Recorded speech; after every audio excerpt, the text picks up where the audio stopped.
The original Donkey Kong arcade game was a huge success for Nintendo as it launched them into the stratosphere of gaming. So it only made sense that Nintendo would make a sequel game. Thus, we got Donkey Kong Jr. released in 1982. What made this game different from its predecessor was that this time the roles were reversed. Rather than having Mario be the hero, in this game he is the villain and has captured Donkey Kong. Thus, you play as Junior, who must climb up and save his daddy like any good son would do.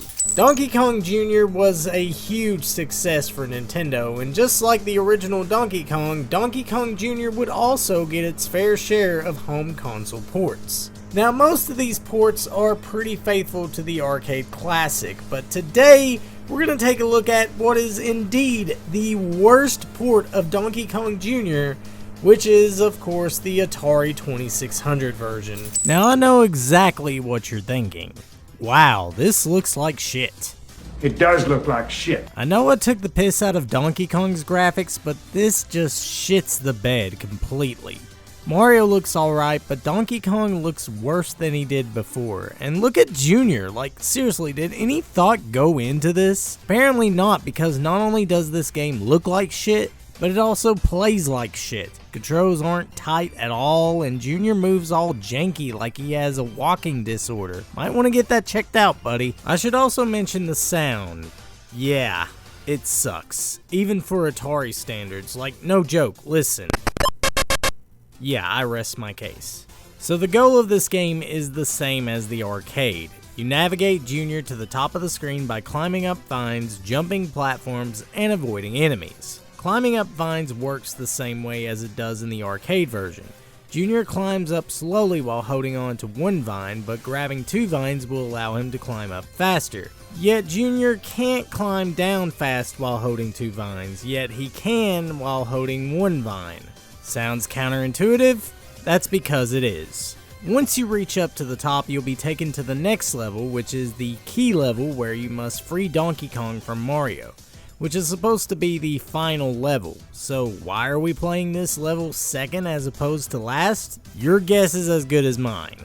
But nevertheless, in this part you have to climb up and push 3 keys to the top as opposed to 6 keys in the original. Once you do that, you then proceed to the final level, which is Mario's hideout.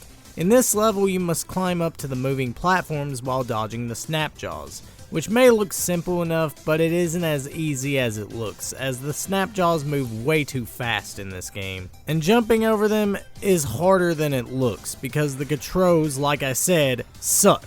But nevertheless, once you beat the level, that's it. The game repeats, only the difficulty spikes up. So yeah, this version only has 3 levels, which is more than Donkey Kong on Atari 2600, yet that version was a much better game despite its limitations.